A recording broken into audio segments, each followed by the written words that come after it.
Alhamdulillah kita masih diberikan nikmat sehat walafiat, panjang umur, insyaallah dalam keadaan beriman kepada Allah dan Rasulnya Nabi Muhammad SAW. Bismillah, alhamdulillah, syukurillah la ni'amillah, asyhadu an la ilaha illallah, asyhadu anna Muhammadan abduhu wa rasuluh. Allahumma salli wa sallim wa barik ala sayyidina Muhammadin wa ala alihi wa sahbihi ajma'in, amma ba'du. Rabbi shrah li sadri wa yassir li amri wahlul 'uqdatam min lisani yafqahu qawli. وقال الله تعالى في كتابه الكريم أعوذ بالله من الشيطان الرجيم لا تجد قوما يؤمنون بالله واليوم الآخر يودون من حاد الله ورسوله ولو كانوا آباءهم أو أبناءهم أو إخوانهم أو عشيرتهم. Hadirin hadirat para jamaah kaum muslimin wal muslimat, wabil khusus orang tua kita, pimpinan kita yang saya muliakan, yang saya banggakan, Bapak Haji Andi Bakti. Pada pagi hari ini alhamdulillah, insyaallah kita semua dalam keadaan sehat walafiat. Waalaikumsalam warahmatullahi wabarakatuh. Kita bermohon kepada Allah, semoga Allah berkenan di hari yang mulia ini, hari Jumat, Allah berkenan mencucurkan rahmat berkah pada kita semua. Allah mencucurkan rahmat berkah kepada keluarga kita yang tidak hadir bersama kita pada pagi hari ini.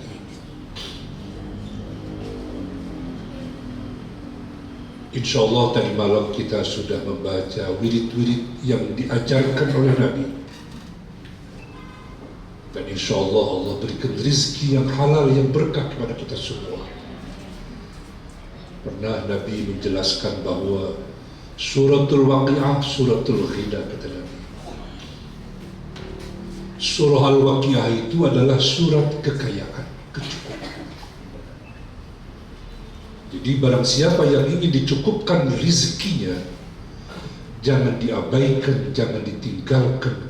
Setiap malam sebelum tidur dibaca surat Waqi'ah, Al-Waqi'ah. Gimana ibu-ibu, sudah dibaca tadi malam surat Waqi'ah? Sudah, insyaallah.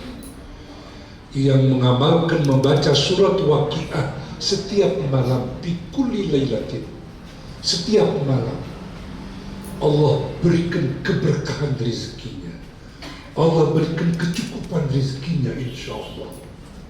Ya, rezeki kan tidak harus berupa uang, materi, dolar, rupiah, ya kan, kesehatan, ya, keselamatan kita, keluarga kita, itu rezeki dari Allah. Yang jelas para sahabat banyak berkomentar tentang hadis ini. Mereka ketika mau wafat ditanya oleh temannya, engkau punya banyak anak, akan kau tinggalkan. Apa yang telah kau siapkan untuk anak-anakmu nanti setelah kau meninggal wafat? Kata para sahabat, aku cukupkan anak-anakku diberikan pelajaran dari Rasul. Barang siapa yang membaca surat Waqi'ah setiap malam, bikulli lailatin, setiap malam dicukupkan rezekinya oleh Allah Subhanahu wa taala. Jadi bapak-bapak, ibu-ibu yang ingin berkah, dicukupkan rezeki, tolong ini nih, saya dari sini dulu saya mulai. Surat Waqi'ah jangan dibaca jangan ditinggal oleh kita untuk dibaca. Sudah hafal semua kita surat Waqi'ah, selembar setengah, satu lembar setengah. Sudah hafal semua. Mana Pak Maulana, mana ini? Sudah hafal surat Waqiah? Oh, Waqiahnya apa, Pak? Tolong. Surat Waqiah ini mesti dibaca oleh kita. Insya Allah. Allah berikan rezeki, Allah berikan kecukupan, kata Nabi. Yang kedua, pesan Nabi. Barang siapa yang membaca surat Al-Mulk, ini 2 surah, saya mewajibkan diri dengan para santri di Ulul Ilmi Cibubur. Kata Nabi, orang yang membaca surat Al-Mulk, surah Al-Mulk, tabarok ya. Tabarok atau Al-Mulk, 1 lembar seperempat. Itu dibaca 10 menit nggak sampai itu. 5 menit kita baca itu. Itu apa jaminannya dari Nabi? Akan dijamin oleh Allah dia selamat dari siksa kubur. Allah selamatkan dari siksa kubur, Allah amankan dari alam barzah, dan pasti kita semua akan transit di situ. Transit dalam kubur,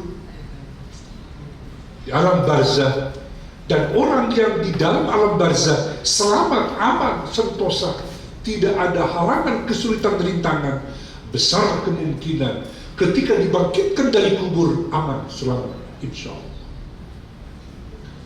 Maka ini surah Tabarok Al-Mulk, para sahabat mewajibkan diri, para tabi'in, para tabi'in, orang-orang soleh, para ulama sampai hari ini tidak pernah ditinggalkan di surah Al-Mulk.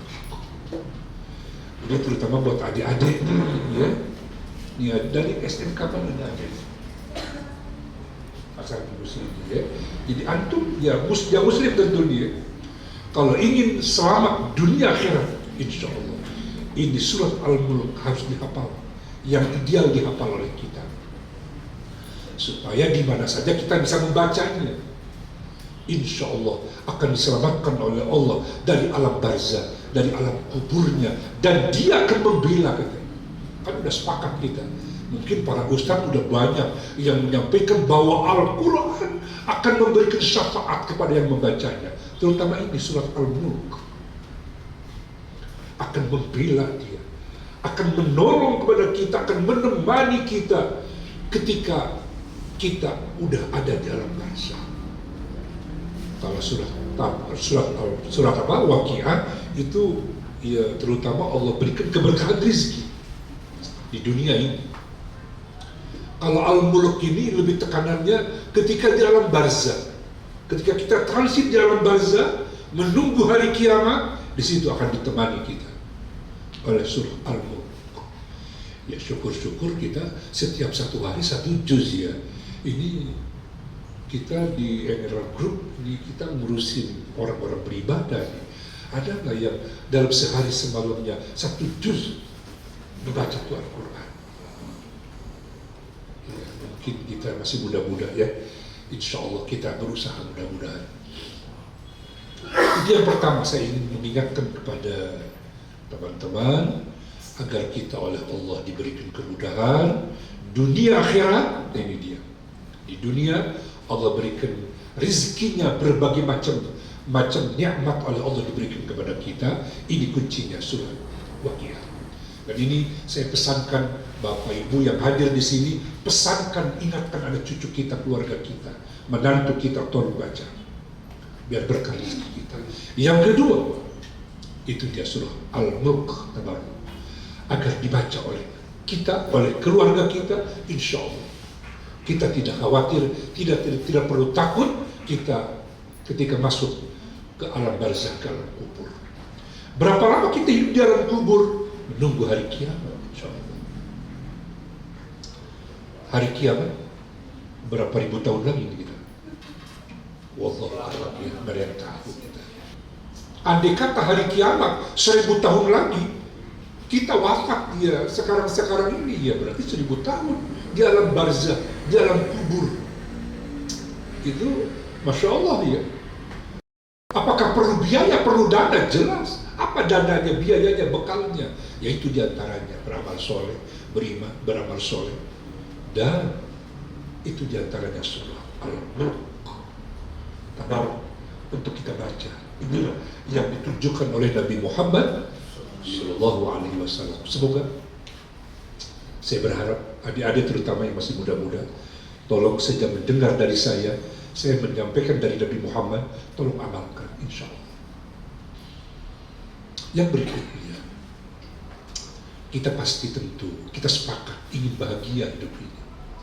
Begitu ya. Ini yang sebelah kanan saya, udah bahagia hidupnya. Udah bahagia, udah, atau belum? Gitu ya. Yang sebelah kiri saya, udah pada bahagia belum nih? Pasti kita ingin berbahagia, berbagai cara orang ingin mendapatkan hidup bahagia. Ada orang ingin mendapatkan jabatan dengan berbagai cara, berbohong, curang, macam-macam. Kenapa? Dicari kebahagiaan. Saya tanya, kira-kira perkiraan kita aja nih, orang luar ya, bukan orang istana. Itu Bapak Presiden dari Pak Soekarno sampai Pak Harto sampai terakhir Pak Jokowi, kira-kira mereka jadi presiden bahagia enggak ya?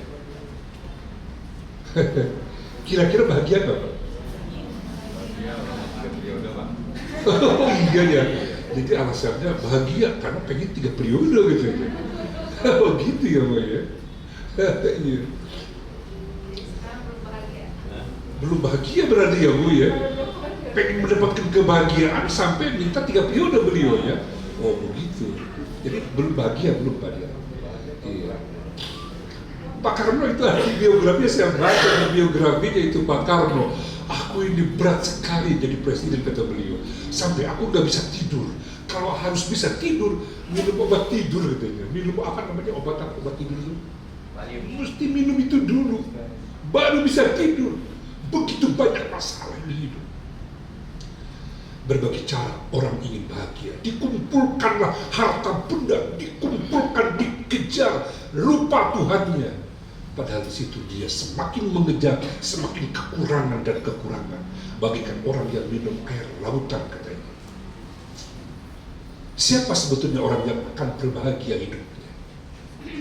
Ya, kita kembali kepada tujuan hidup kita ini. Untuk apa kita hidup di dunia? Pedoman kita kan Al-Quran ini, Al-Quran. Pedoman kita ini kitab suci Al-Quran. Bagaimana Al-Quran membimbing kita agar kita bisa hidup bahagia ini? Memang idealnya ini, karena rutin ini, Bapak Haji Adi yang saya muliakan, memang ini para ahli ini di era ini, para ulamanya luar biasa, alama semua. Jadi memang ini Al-Quran, kita kudu dekat dengan Al-Quran. Siapapun kita yang dekat dengan Al-Quran, membaca Al-Quran, mengkaji Al-Quran, dijamin selamat hidupnya dan pasti bahagia katanya. Ini saya mengusulkan Bapak Haji Andi, ini kajian kita yang rutin setiap hari Jumat ini, para ahlinya seperti Pak Profesor Dr. Dim Yati Badrul Zaman, memang kita idealnya semua pegang Al-Quran.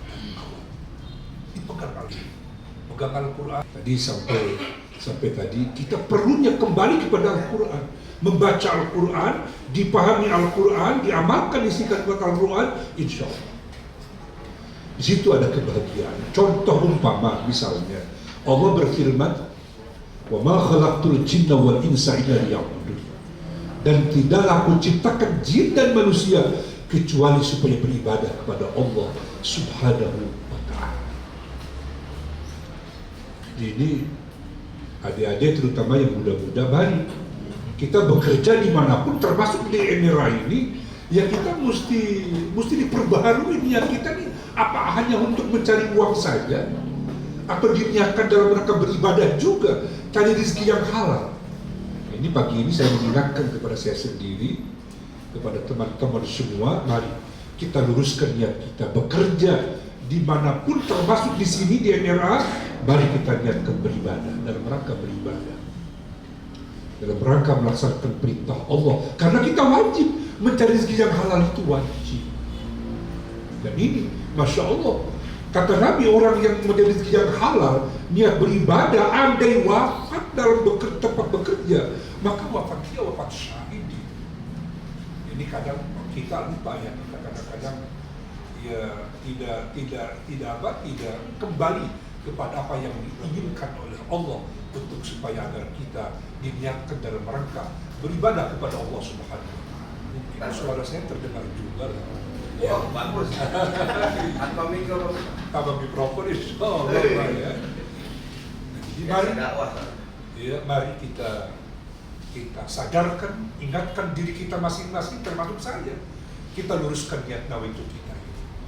Kalau nawaitu kita lillah, mengharap ridha Allah, melaksanakan perintah Allah, insya Allah Allah berikan kebahagiaan, insya Allah. Dan orang yang mendekati bahagia hidupnya adalah pandai bersyukur, berterima kasih kepada Allah yang telah memberikan berbagai macam nikmat. Udah malum lah teman-teman, barangkali ya sering atau mungkin udah hafal ayatnya, wa in ta'adzana rabbukum la in syakartum la azidannakum. Allah umumkan katanya, Allah umumkan kepada kalian, jika kalian pandai bersyukur la azidannakum, pasti aku tambah. Ini nikmat akan Allah tambah kepada kita, nikmat lahir, nikmat batin akan Allah tambah tuh nikmat kepada kita. Kalau kita pandai berterima kasih, bersyukur kepada Allah Subhanahu wa Ta'ala. Apa itu ucapannya? Yaitu yang harus sering kita ucapkan, Alhamdulillah. Dalam hadisnya kata Siti Aisyah, Nabi kalau menghadapi berbagai persoalan-persoalan, kenikmatan-kenikmatan yang dirasakannya, itu Nabi mengucapkan Alhamdulillahilladzi bi ni'matihi tatimmus shalihat.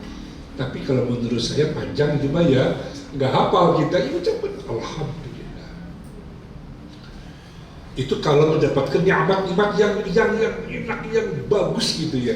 Tapi kalau ada sesuatu yang kurang enak, ya Nabi tetap Alhamdulillah juga gitu. Cuman Alhamdulillahnya ditambah Alhamdulillahi ala kulli hal.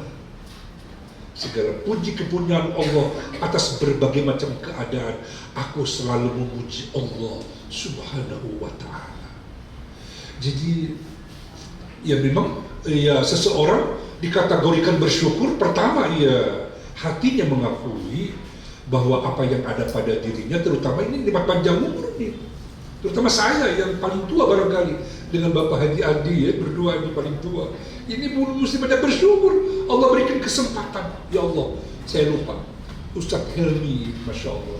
Saya kenal beliau lama. Ya beliau dari 2004 Pak saya dengan Emera ikut, itu beliau Masya Allah sangat berjasa itu dengan kita. Saya merasa banyak dibantu oleh almarhum ini. Kita baca Fatihah dulu buat beliau. Ustadz Hilmi Sapitri ya, ya betul ya. Kita bacakan Fatihah dulu.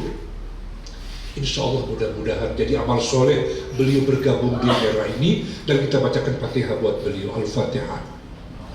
A'udzubillahi minasyaitonirrajim. Bismillahirrahmanirrahim. Alhamdulillahirabbil alamin. Iyyaka na'budu wa iyyaka nasta'in. Ihdinas siratal mustaqim. Siratal ladzina an'amta 'alaihim ghairil maghdubi 'alaihim waladdallin. Amin. Insyaallah pahalanya Allah sampaikan kepada almarhum al-maghfurlah Ustadz Haji Helmi Sapitri, insyaallah. Kemudian kita lanjutkan.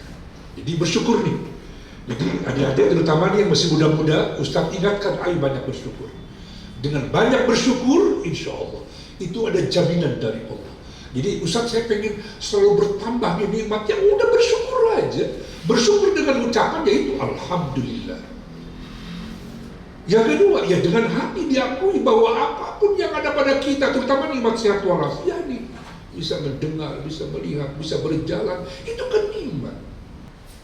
Dimanfaatkan di jalan yang diridai oleh Allah Subhanahu wa Ta'ala. Bapak Ibu yang Allah muliakan, saya ingin membacakan firman Allah ini ya.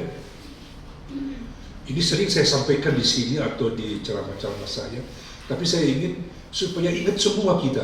Dan ini tahun 2013 saya dengan Pak Haji Happy, Pak Haji itu waktu itu tangan saya patah. Dan waktu itu Haji Akbar itu Pak. Nah itu Pak Haji Happy rombongan Al-Amin Pak, dengan saya rombongannya tertahan agak lambat di Jeddah. Sebelum terbang itu kita ngadain pengajian di musola. Ini saya sampaikan ayatnya ini. itu beliau mengamalkan sampai hari ini. Kemarin saya berangkat, beliau datang ke Jeddah, Pak Haji Happy dengan istrinya. Ini saya bacakan firman Allah ini, surat Al-Lail ayat 5. Mungkin oleh adik-adik ini yang belum pernah saya mendengar, saya sampaikan, kita perhatikan ayat ini. Allah berfirman, A'udzubillahi minasyaitonirrajim, fa amman a'ta wattaqa wa saddaqa bil husna fasanuyassiruhu lil yusra. Ini ayat oleh Pak Haji Happy Jamaah Merah ini sampai hari ini diamalkan oleh beliau. Dan beliau itu banyak mengingatkan saya, Ustadz, saya mengamalkan tuh ayat yang kita baca di Jeddah katanya. Ini artinya begini. Amaman a'ta wattaqa. Adapun orang yang suka berbagi, yang suka memberi, yang suka menolong, wattaqa, dia bertakwa kepada Allah, wasaddaqa bil husna, membenarkan nilai-nilai kebaikan, fasanuyassiruhu lil yusra, maka kami akan memberikan jalan-jalan yang mudah. Nah, ini solusi dari Allah. Siapapun kita yang ingin diberikan jalan kemudahan, ini petunjuk dari Allah. Kan Al-Quran hudan linas kan? Al-Quran itu petunjuk, bimbingan, membimbing, memberitahu, membimbing manusia ke jalan yang lurus, bukan di akhirat aja. Di dunia juga oleh Allah kita diberikan solusi. Bagaimana agar selalu diberi kemudahan oleh Allah? Ini dia kuncinya. A'ta wattaqa wasaddaqa bil husna. Suka memberi, suka menolong, ya bahasa agamanya sedekah barangkali ya. Wattaqwa, dia bertakwa kepada Allah, mengerjakan yang diperintahkan oleh Allah. Wasaddaqa bil husna, dia percaya bahwa kebaikan dibalas oleh Allah dengan kebaikan. Kalau bahasa Al-Quran dalam surah apa itu Al-Isra, in ahsantum ahsantum li anfusikum. Jika kamu berbuat kebaikan, kebaikan kembali kepada diri. Ini mungkin udah tua setua saya sadar benar ini ayat. Jadi adik-adik terutama yang muda-muda ini perhatikan oleh kita firman Allah. Jika kamu berbuat kebaikan, kebaikan akan kembali kepada dirimu. Subhanallah. Akan kembali kepada diri kita. Nah, ini mungkin dalam ayat ini orang yang suka berbagi, orang yang suka menolong, orang yang suka mempermudah saudaranya yang muslim, kemudian dia bertakwa kepada Allah, dia percaya bahwa kebaikan akan diberi pahala, akan dibalas oleh Allah. Nah, ini jaminan dari Allah. Fasanuyassiruhu lil yusra, kami akan memberikan kemudahan-kemudahan kepada orang tersebut. Di mana? Di dunia wal akhirah, di dunia dan di akhirat. Itu Pak Haji Happy kan rumahnya di seberang sini. Itu dari sejak 2014 itu beliau sedekah, masya Allah luar biasa sedekahnya. Itu 200-300 tiap pagi nasi bungkus. Orang udah paham tuh, orang-orang yang duafa udah pasti ke situ tiap pagi ngambil nasi bungkus itu. Dan apa yang terjadi? Ya dia sendiri ngomong ke saya, Ustaz, alhamdulillah saya udah bisa menguasai tanah ratusan hektar di Kalimantan. Saya mengamalkan ayat ini, dia bilang, ya alhamdulillah Ustaz, Pak Haji Happy, alhamdulillah. Nah ini mungkin buat adik-adik juga tolong diperhatikan, dilihat ini firman Allah. Jadi kita jangan hanya mengandalkan otak dan tenaga dan kemampuan aja, tapi ini firman Allah perhatikan oleh kita. Surat Al-Lail ayat 5, 6 dan 7. Diberi kemudahan oleh Allah. Wa ma man bakhila wastagna, orang yang bakhil. Tahu bakhil apa bakhil itu? Pelit, medit, apa lagi? Kikir, korek. Banyak lah ya. Wa ma man bakhila, orang yang bakhil wastagna, dan merasa dirinya cukup dari pertolongan Allah. Ini ada orang yang egois ini. Orang yang sombong sekali itu hidupnya. Wa kadzdzaba bil husna, dan mendustakan nilai-nilai kebaikan. Dia nggak percaya bahwa kebaikan itu akan dibalas oleh Allah di dunia dan di akhirat. Dia nggak percaya, didustakannya. Apa kata Allah? Fasanuyassiruhu lil usra, maka kami akan memberikan jalan-jalan usra. Usra itu yang sulit, orang-orang pada ambruk istilahnya, pada kesulitan krisis ini, COVID ini, dia malah justru berkembang. Ada aja itu jalan-jalan kemudahan buat dia. Dan ini kuncinya. Atau wattaqo, kalau bahasa kita sehari-hari, dermawan hidupnya. Tidak suka mempersulit orang, mempermudah orang. Ya, proporsional lah, mempermudah dan memberikan kemudahan kepada orang lain. Nah, itu firman Allah. Ya, kedua ya, tadi tentang bersyukur. Kedua, kita ingin dimudahkan oleh Allah. Kalau kita ingin dimudahkan oleh Allah, pertama kita selalu berbagi, dermawan, dan diperhatikan apa-apa yang diperintahkan kepada kita oleh Allah Subhanahu wa ta'ala.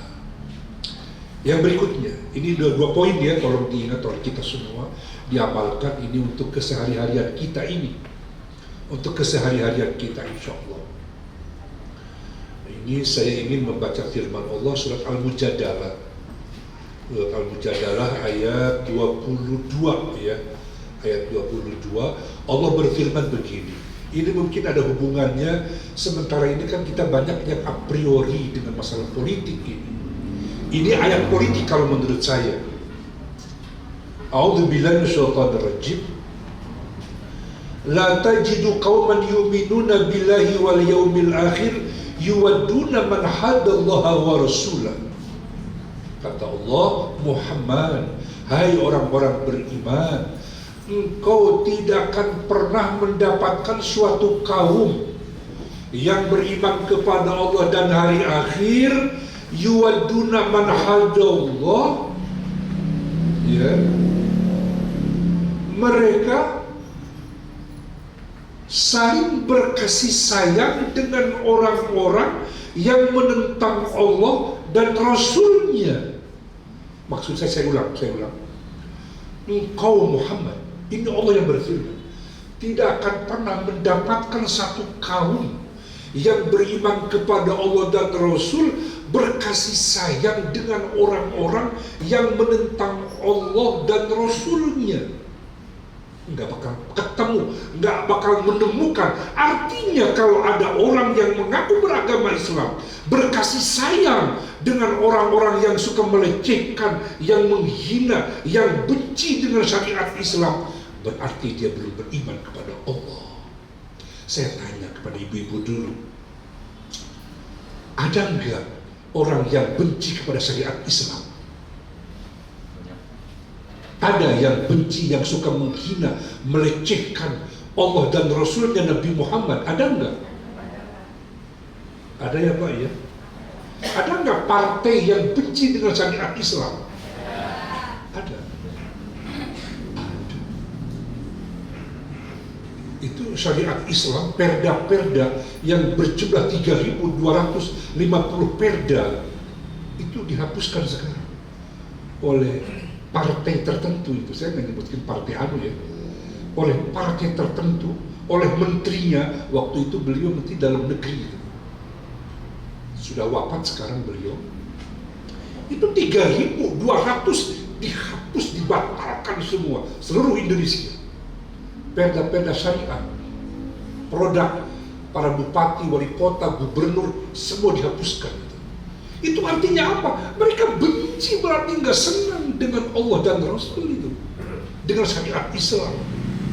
Di sini dikatakan oleh Allah, engkau tidak akan pernah mendapatkan orang-orang yang beriman kepada Allah dan Rasul berkasih sayang dengan orang yang menentang Allah dan Rasul. Nggak bakal ketemu, nggak bakal bekerja sama. Walau kamu abahum, sekalipun itu ayah mereka, ya, yang menentang Allah dan Rasul.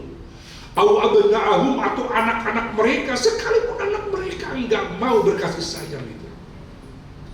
Au ikhwanahum, atau saudaranya, au asyirat, atau keluarganya, enggak bakal mau kerjasama. Ini kalau menurut saya ini ayat politik ini Pak. Ini ayat politik kalau menurut saya. Ulaika kataba fi qulubihimul iman wa ayyadahu bi ruhin minhu. Mereka begitu kokoh iman kepada Allah dan hari akhir dan kepada Rasulnya, itu sudah Allah tetapkan dalam hati mereka, dan Allah turunkan kekuatan dari sisi Allah. Mereka yang beriman kepada Allah seperti itu, wa yudkhiluhum jannatin tajri min tahtihal anhar khalidina fiha. Mereka Allah masukkan ke dalam surga. Berapa lama di dalam surga? Khalidina fiha, mereka kekal dalam surga. Radhiyallahu anhum. Allah ridho kepada mereka. Bersiapa mereka di sini? Orang yang beriman kepada Allah dan Rasulnya. Wa radu anhu, dan ridho ya Allah kepada itu, kepada Allah. Jadi mereka ridho dengan Allah dan Rasulnya, Allah pun ridho kepada mereka. Jadi kata Allah, istahwadha alaihimus syaitan fa'aksahum dzikrallah ulaika hizbus syaitan ala inna hizbas syaitan humul khasirun. Saya terjemahkan dulu maknanya ya. Kata Allah, setan itu telah menguasai manusia. Lalu setan menjadikan manusia lupa kepada Allah. Itu dia. Jadi ada partai sudah dikuasai oleh Allah, benci dengan syariat Islam, benci dengan para ulama, benci dengan orang-orang soleh, para habaib, sampai disebutnya itu kadrun. Ya, kadrun ya. Yang pakai jubah begini kadrun ini katanya. Pakai peci begini kadrun, yang pakai jilbab kadrun katanya. Apa kadrun? Kadal gurun. Kadal Saudi Arabia katanya. Kadal gurun. Kadal gurun dia. Mas begitu bencinya itu kepada para ulama. Nah ini kata Allah, mereka telah menguasai partai itu, manusia itu, sampai itu manusia lupa kepada Allah. Nah kata Allah, ulaika hizbus syaitan. Mereka itu adalah partai setan. Jadi ada partai setan sekarang ini, ada partai Allah. Begitu. Mau di mana kita berada? Di partai Allah. Golongan orang-orang yang beriman, yang saling menyayangi, saling menolong, dan tidak mau dia kerjasama saling menyayangi dengan kelompok-kelompok yang membuat lupa kepada Allah, benci kepada Allah, benci kepada Nabi Muhammad. Oh, Nabi dituduh macam-macam itu, dijelek-jelekin Nabi Muhammad. Bahkan mereka udah bikin buzzer dibayar oleh mereka. Luar biasa, di pojokannya tuh orang-orang beriman. Nah ini dia. Mereka kata Allah, ulaika hizbus syaitan. Kenapa saya baca ini ayat di depan teman-teman? Ya kalau menurut para ulama kita enggak boleh a priori dengan politik, katanya kita Pak. Harus mau tahu, harus mau peduli dengan politik. Saya kemarin ngobrol dengan teman-teman Hizbut Tahrir. Kalau mereka ya memang dengan jujur mereka mengatakan, ya kami nggak mau ikut berdemokrasi karena demokrasi itu bertentangan. Kami nggak mau sistem seperti begitu. Kami inginnya sistem yang kami tawarkan, sistem syariah, kata mereka. Ya saya bilang kalau teman-teman Hizbut Tahrir nggak mau membantu orang-orang beriman, ya jelas dong diisi kesempatan ini oleh orang-orang kafir, kata saya. Nah ini para jamaah rahimakumullah. Ala inna hizbas syaitan humul khasirun. Sesungguhnya tentara setan, golongan setan, partai setan, mereka akan merugi, kata Allah. Innal ladzina yuhadduna Allah wa rasulahu ulaika fil adzallin. Sesungguhnya orang-orang yang menentang Allah dan Rasulnya, mereka pasti hina, kata Allah. Ini Al-Surat Al-Mujadalah ayat berapa ini? Ayat 20 ya. Kataballahu la'aghlibanna ana wa rusuli. Telah menetapkan Allah bahwa aku, kata Allah, dan Rasulku akan mengalahkan mereka, akan menghancurkan mereka, kata Allah dan Rasul. Innallaha qawiyyun aziz. Sesungguhnya Allah maha kuat dan maha perkasa. Nah itu para jamaah rahimakumullah, dari ayat ini saya sampaikan, mari kita sebagai orang-orang yang beriman tidak boleh a priori tidak mau tahu tentang politik ini. sekarang ini kita saat ini harus ada punya kesadaran bahwa saudara-saudara kita yang mencalonkan diri sebagai orang yang beriman kepada Allah dan Rasul, harus kita berpihak dengan orang-orang beriman. Paham barangkali, saya nggak perlu terlalu jauh. Yang jelas, mari dalam situasi kondisi seperti ini kita kembali kepada kitab suci Al-Quranul Karim. Dari saya ada 3 poin. Yang pertama, perlu banyak bersyukur kepada Allah. Yang kedua apa tadi? Banyak beramal kebajikan. Ya. Yang ketiga, kita harus berada di pihak Hizbullah, golongan Allah, partai Allah, dan jangan berada dalam kelompok Hizbus Syaitan. Hizbus Syaitan itu adalah partai-partai yang tidak senang dengan ajaran Islam, dengan syariat Islam. Itu dulu 3 poin dari saya. Mudah-mudahan ada manfaat. Assalamualaikum warahmatullahi wabarakatuh.